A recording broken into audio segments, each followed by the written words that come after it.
Hello, everyone.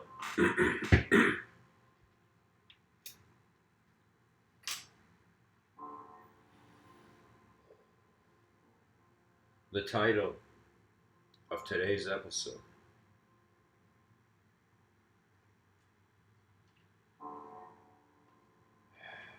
is Harmony of an Inner Vision.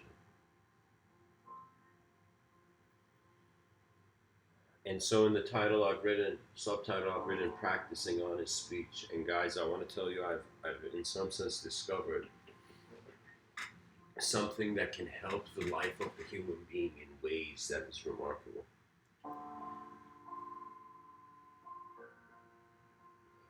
One can say that if one doesn't understand the meaning of a certain word, they will not understand how to use it. And so if we look at the word W-O-R-D, and we just add an L there, we can see if you can't see a world, you cannot be in that world.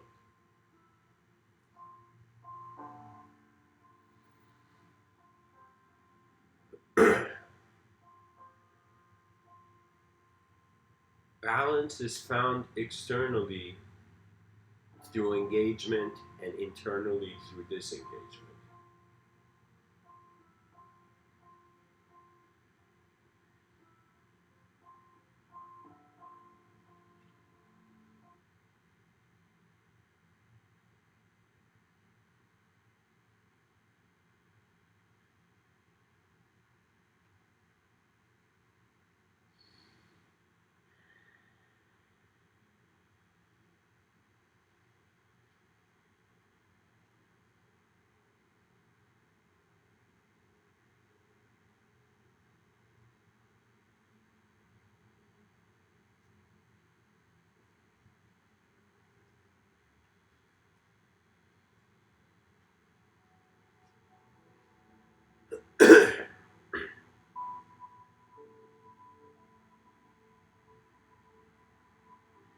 All right, let's see how I can approach this.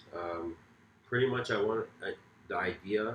It starts off with a feeling. What I want to try to say, it's that when you start speaking honestly, you step out of worlds of illusion that you have created of yourself and other people's minds.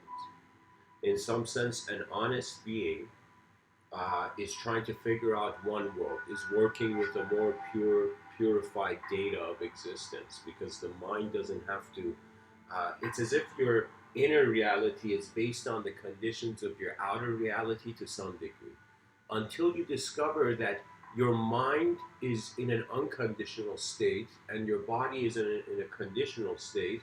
What I mean by that is, what is looking through your eyes? It is the one dictating, not dictating, but wherever your attention goes, the condition becomes visible. It's as if we need eyes first to see the world.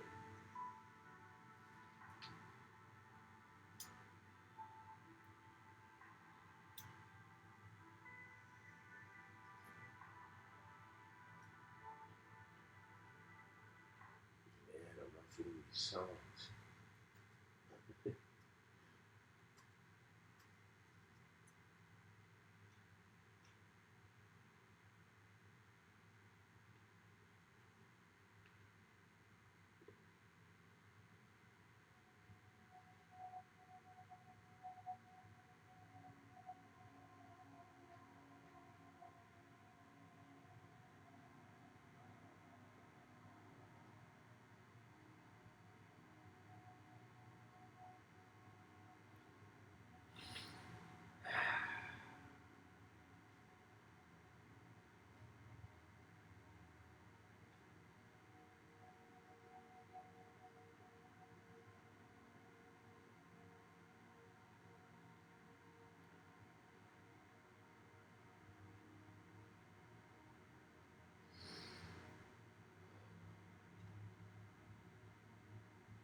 You first find an honest world to live in.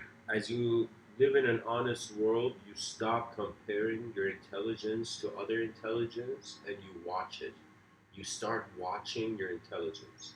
As you watch your intelligence, you will begin to comprehend with your engagement what happens and what doesn't happen.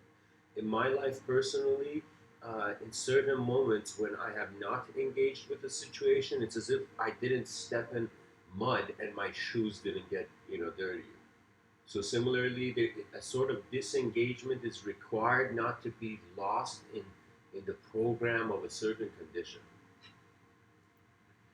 And to be honest means that you are getting feelings from outside and inside. What that means is you could look at people and you could see somebody say a joke outside of you and you could laugh, or you could suddenly think of a funny thought and laugh.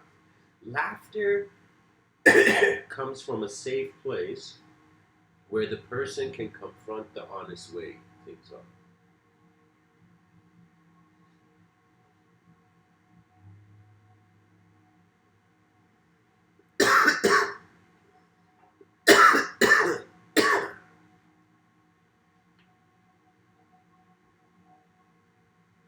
Yesterday, I had a very profound experience. I found myself in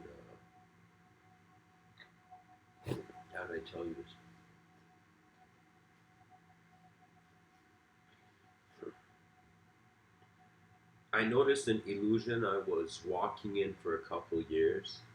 I stepped out of that illusion by realizing the value of not deviating from my clarity. My clarity kind of rose to an acceptance of myself, but the way my intuition happened was that I heard a command. That means as if, like, imagine somebody shouting at you, you know? But now imagine internally there coming such a command, such a shout, as if somebody ordering you to stop being false. And so I found that kind of moment yesterday where I was just, kind of walking, and suddenly, as if somebody came and shouted above my head, like, stop, like something like that. I noticed that the value of my lifetime is in honest speech, and through honest speech, I find my honest world. And when you find your honest world, then life happens with incredible synchronistic momentum. For all those people who are seeing synchronicities, the reason that I feel those people are is because they're becoming honest. And as they become honest, they start noticing the worlds they're in and the worlds they're not in.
I think internally, your free will has not a body. It has a internally your free will is attention. Externally, it's how your body moves in your attention.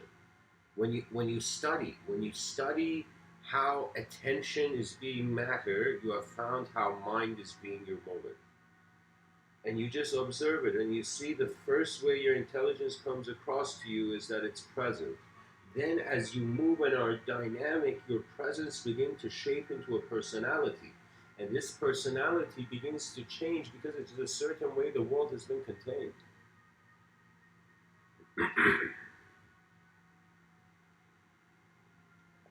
That means, trust me, anybody who has a preference or who considers they have a personality, they have just boxed up their consciousness into a certain combination of an abstract and physical form.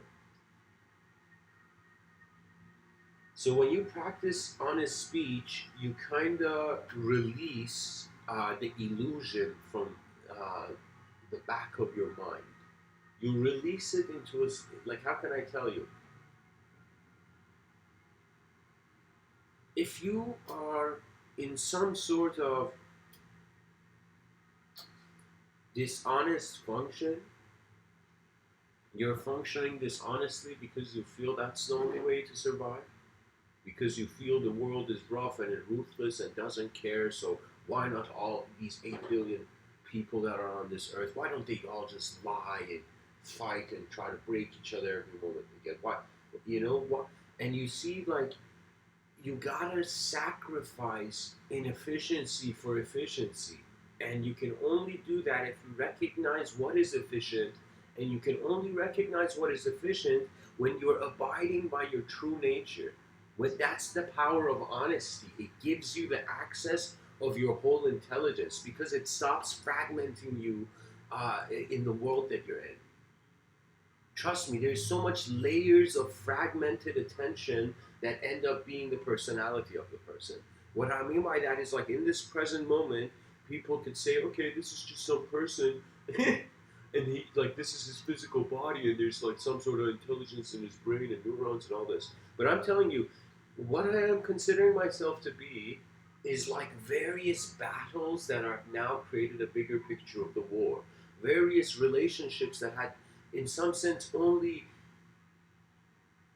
how would I say it?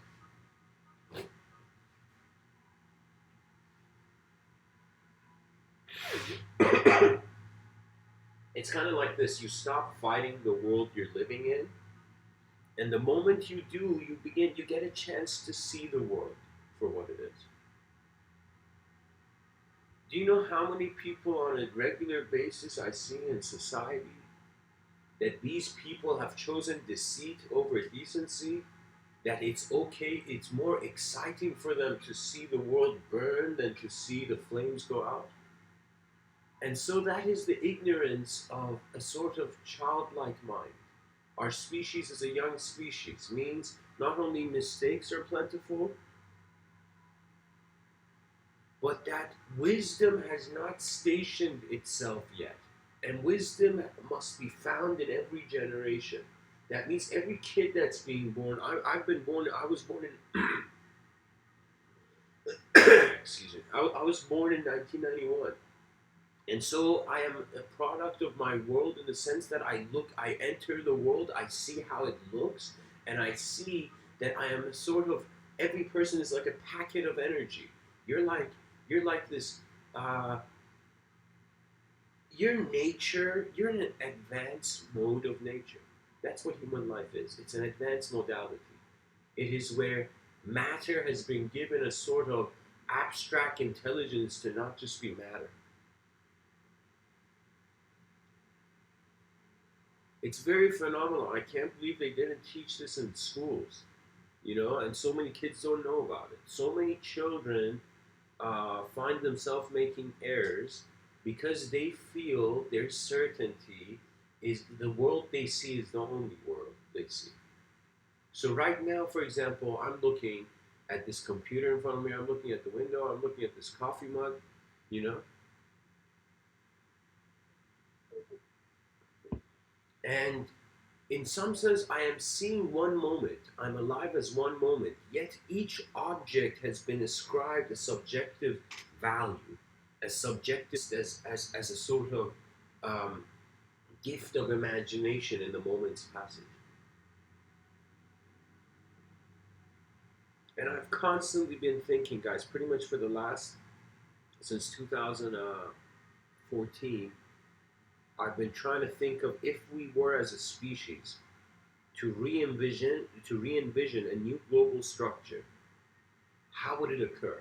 I mean, would human beings reach a point where they feel human greed will always remain, so robots become the fair, judicial, masters of the world? Like, how do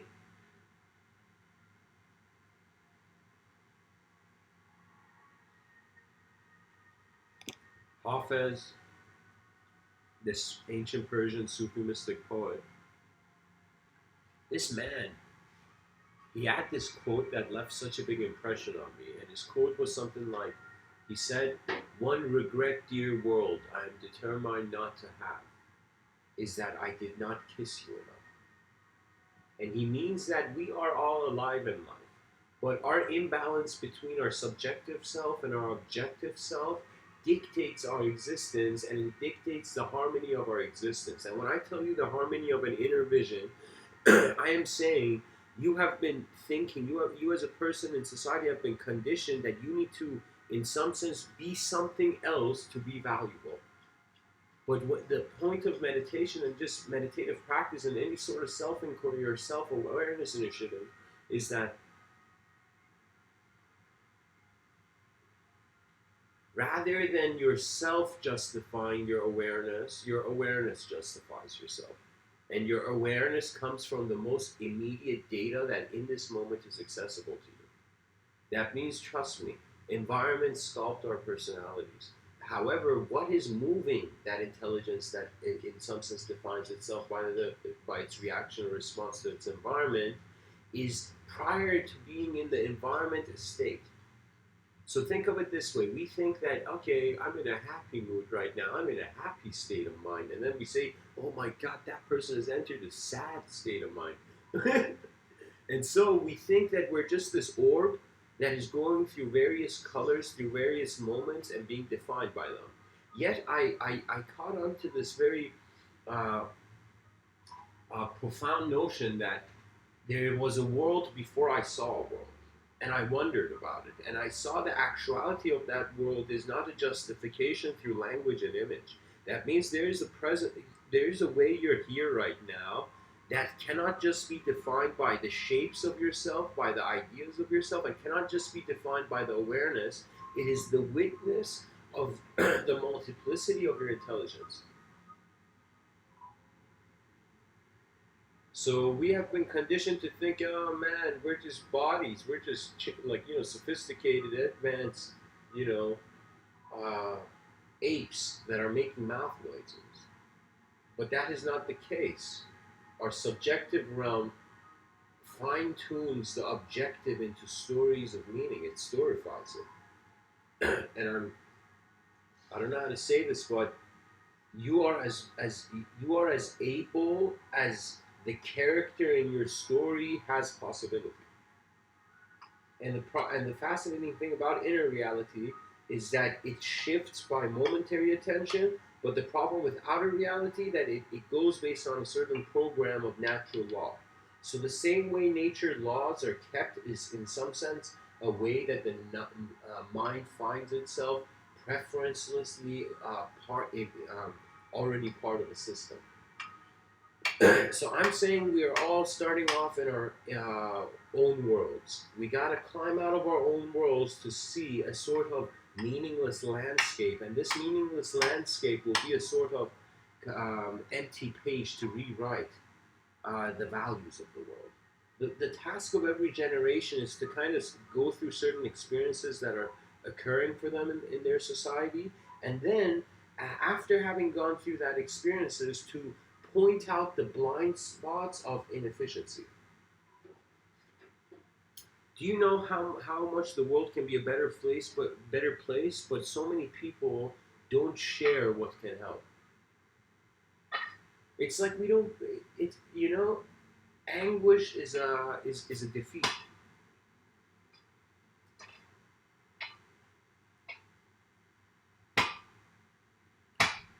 I find that when thought no longer contains you, when emotions no longer define you,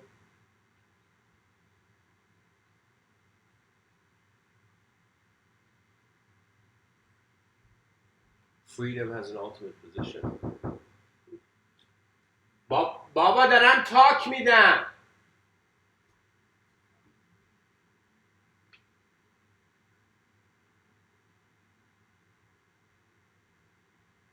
Jesus Christ.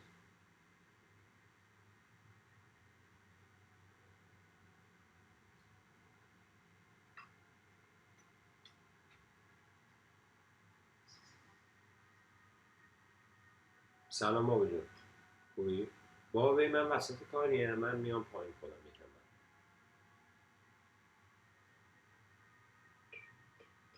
آره همه دارم یه چیزی رو توضیح میدم و دارم ضبطش میکنم و یادم میره اگه ضبط نکنم. مرسی.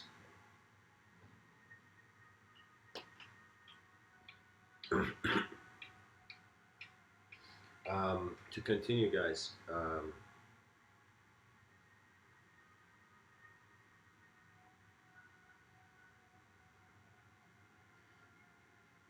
we are temporary moments of contribution to a system that is here. If we consider we're temporal, we will move towards eternal advancement. If we consider eternal, we will in some sense be playful with temporary advancement. That means a spiritual person has a sort of subjective, uh, uh, has more subjective space of acknowledgement of experiences that are uncommon. That means right now there's the observable universe. My sensory perception is revealing sort of data to me. This data is the manifest physical world. However, I see this data as if the intelligence of what we are as creatures is we are creatures that make objectivity into subjectivity. We are, believe it or not, the efforts of a universal sector to see itself. And in seeing itself, diverging. As if, like, we are a part of a giant cake where when you cut a part of this giant cake and you take that cake, people will look at like just a part of this giant cake and think it's a cake on its own. It's a whole cake on its own. We have segmented reality, and then our attention has, in some sense, ran into these segmentations, and it has defined itself. And in some sense, it has done this for the evolutionary requirement of motion. In order to move, our minds had to, in some sense, acknowledge an identification and a segmentation. They had to separate ourselves. You had to, as if you were first just an unspeakable moment, inseparable moment of nature. That means there was no difference between the cosmos and the world here.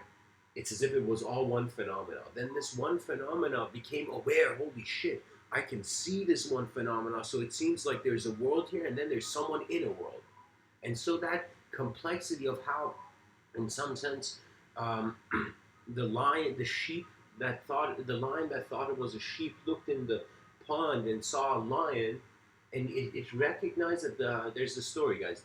This older lion comes and sees this lion among the sheep, and this lion among the sheep doesn't know that it's a lion. So this older lion's just staring. He's like, "Holy shit! What's a lion doing in the middle of like a group of sheep?" And so the older lion says, "Lion, the lion in the middle." And the lion doesn't acknowledge when it's called a lion. That means when somebody comes and calls you great, you are not going to first think you're great. And so this lion doesn't acknowledge and gets kind of a mode of panic, and suddenly the older lion says sheep, and then the lion's attention that thinks a sheep goes on this older lion. The older lion eventually takes this, lion that thinks is a sheep to the pond and says, "Look, what do you see?" And the lion says, "I see a sheep," you know? And then the older lion says, "Look at me, what do you see?" And suddenly, this being who went on living most of its life thinking it is useless, or it is not made for the world, or the world is against it. The issue is where the way life is given to them is as if like every day happens once, and in every day you're a new character in the story of your life. But you have to cultivate the confirmation of the sort of inner eternal observer, the eternal witness within. That means there's a part of you that looks at the temporary world and then says, "Okay, this is temporary. This coffee is going to get cold." But what is seeing sight? That is a sort of non-local presence. I'm saying that at the edge of our mind, in the depth of our conscious existence, there is an unconscious kind of fence that if we transcend the wave of thoughts and emotions,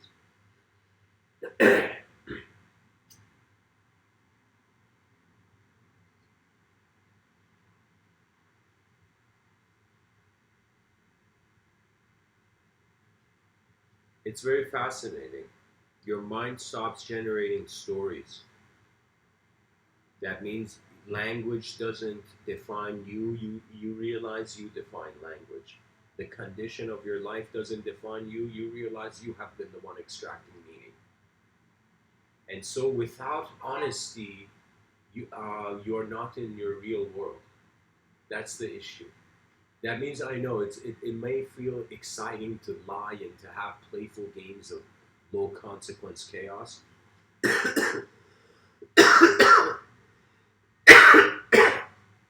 But it's not worth it that for our entertainment we sacrifice the moral standard of our species and push ourselves into oblivion. I love movies, but I don't love sometimes how those movies are made. I don't like the concepts that they allow, that they push into the subconscious of the viewer. But that is life. It is a sort of it's an expository journey. You are constantly seeing more dimensions to existence. And if you ask yourself what is knowledge, knowledge is just your attention moving through multiple dimensions. I'm telling you, right now as I'm speaking, trust me, like how I see this is that I have to break up the world to talk about it because we are a part of this world. We have to say that's the world and this is us and we're unique. That means the discovery of uniqueness was also the epitome of individual evolution,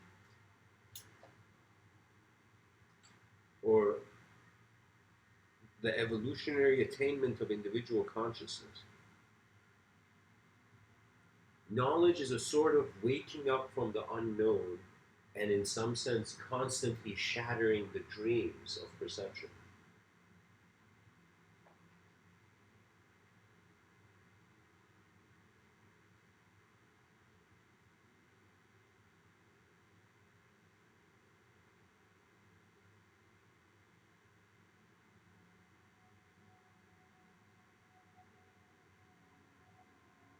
As you practice honest living, many you begin to align to your natural intelligence in various areas of how you have categorized yourself.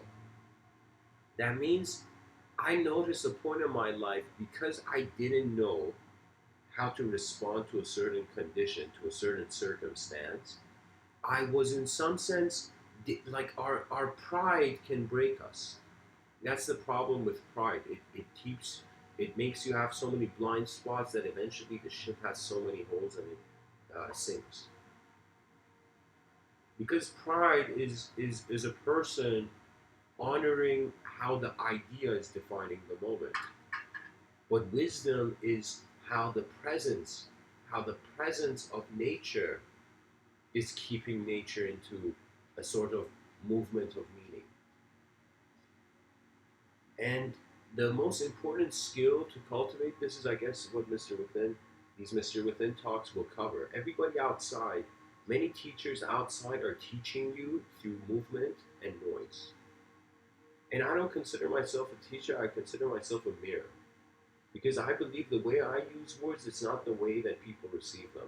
But I believe that the symbolic values do still get across a certain, the outline of the way my experiences, in some sense, put concepts forth.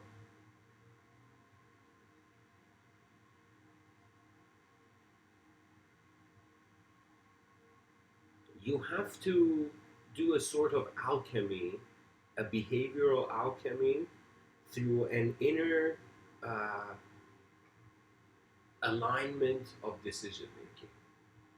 Your decisions build your character. Your character defines your destiny. That means if you decide to walk in the middle of a highway, guess what? You have, in some sense, pretty much defined your destiny.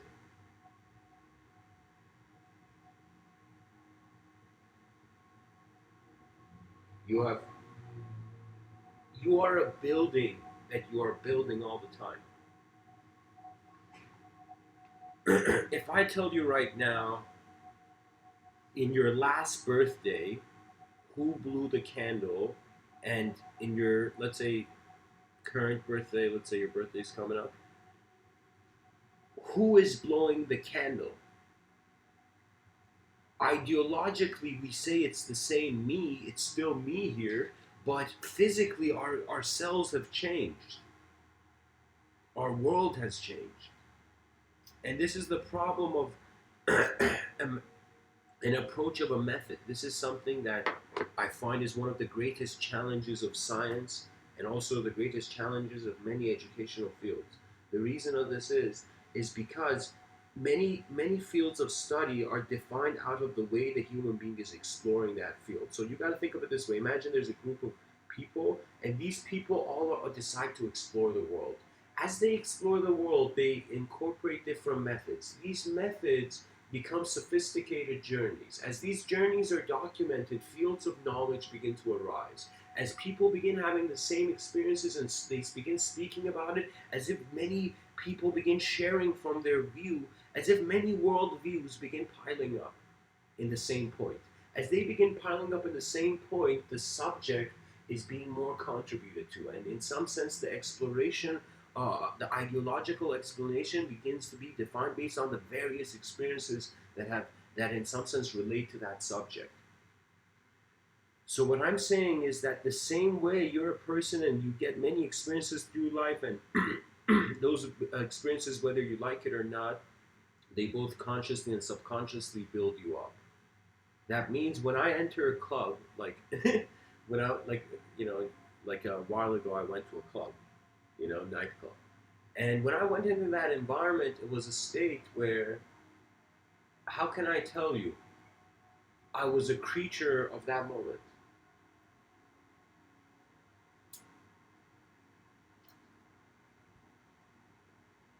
There are moments where the environment tries to define me and I resist it.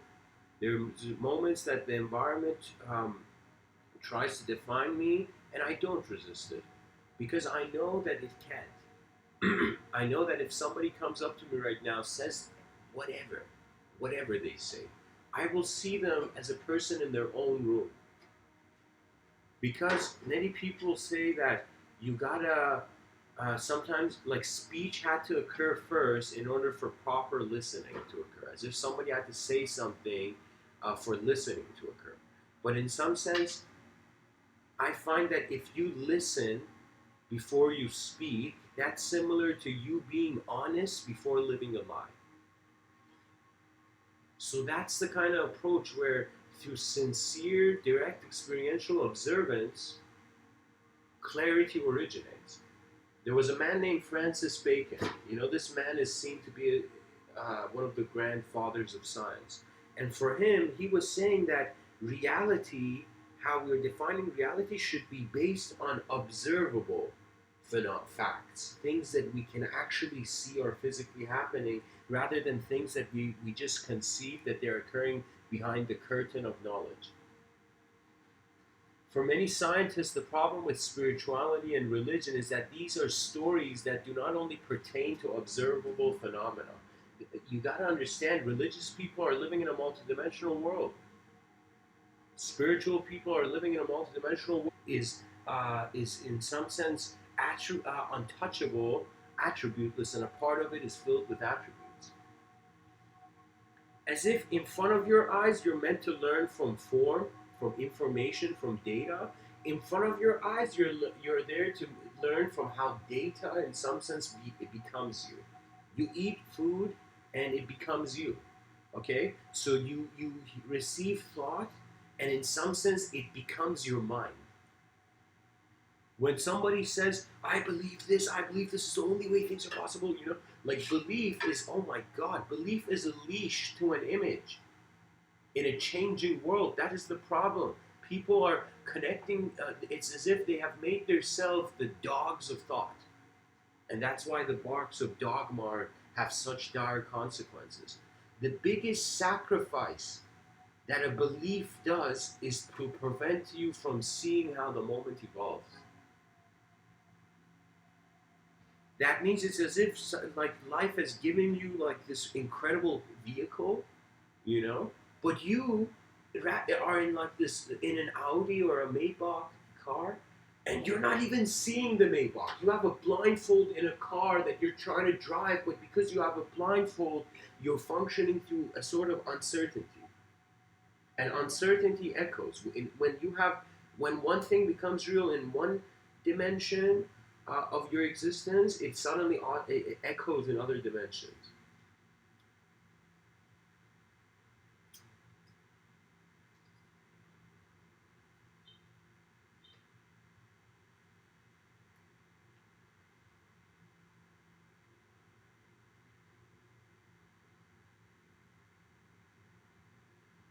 Practicing honest speech means you're choosing to use words based on your direct experience, direct objective experience, and direct subjective experience.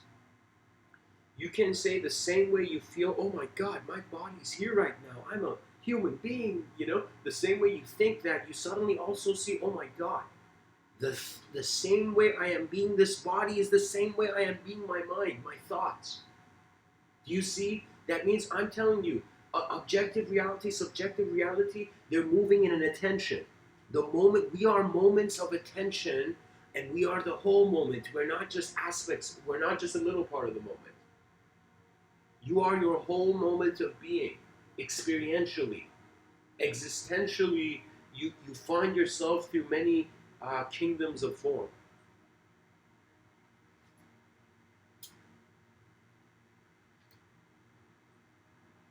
And this is the story of life. You either evolve or you die. Either you utilize the resources of the world for greater efficient vision, or in some sense, you stop.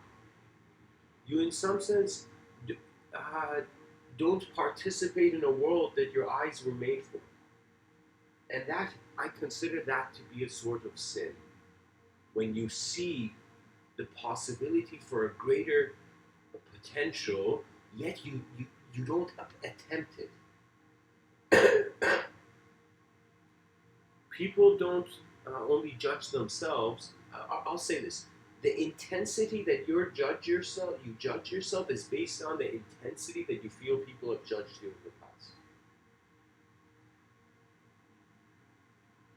Once you realize you are here to be you, it's like a lot of times when people employ the concept of God in their psyche,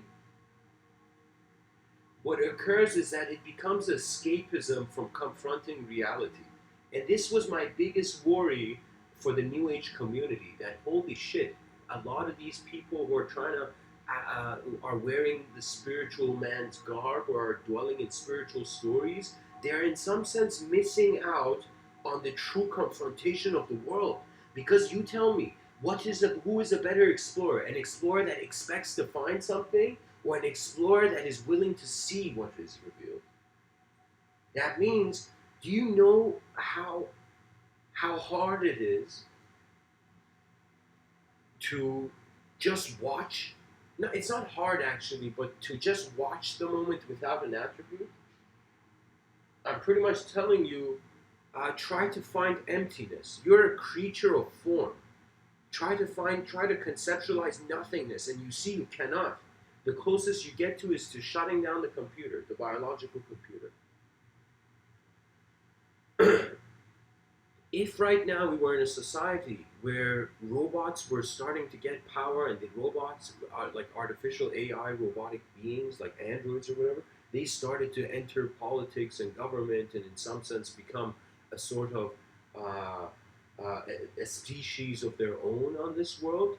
Do you know what that would mean? That would mean if we create robots in our civilization, intelligent robots, we would be gods that are living, that are living. We would be gods that are living with our creation. And so for me, the complex thing is that like if AI got angry at us, if super intelligent computers in the future got angry at human beings, we would suddenly build a commonality in saying, that we are programs too. As if a human being found himself in a robotic community, and Or let's say in a robotic courtroom. This is a novel scientific idea I have. It's a script I'm writing. It's called The Last Human on Earth. Sorry, the last human. And so it's this idea of this human being who finds himself in a world where everybody has either become robots or only robots exist. And this girl, this 20-year-old girl, is the last human on Earth. And she finds herself in the courtroom being sentenced to electric shock, ironically, by robots, you know. And as she's being sentenced to electric shock, because she's being considered as unnatural and unworldly. In that moment, this character has a dialogue. She makes a speech, and she says, If you are judging me based on robotic values, my biology is a sort of program of nature. Do you see? That means our intelligence does appear as a mechanism of some sorts, and it occurs as a mechanism of biology. That means biology pretty much means like it's given. Your free will is in a boundary that's given, so you technically don't have free will because you're the result of your DNA, but you have free will in the limited range of your DNA. That means we can only explore the amount of the world that is revealed to us. So my notion is that pretty much I've been wondering, is my intelligence voluntarily functioning or involuntary, in an involuntary way? And my conclusions have pretty much been that our intelligence, when we consider it to be involuntary, our personality feels weak. You feel stressed and depressed whenever your free will does not dictate the conditions of its experience. Anyways, guys, I gotta head out, but thanks for listening. You received the harmony of an inner vision through an appreciation of the outer vision's sort of elegant presence. So you function in a present way beyond the limitations of your personality, and honest speech allows you to find your honest presence, because it's your true presence, because honest speech can only occur when you're in your true world. That's it, guys. Thanks for listening. Much blessings and namaste.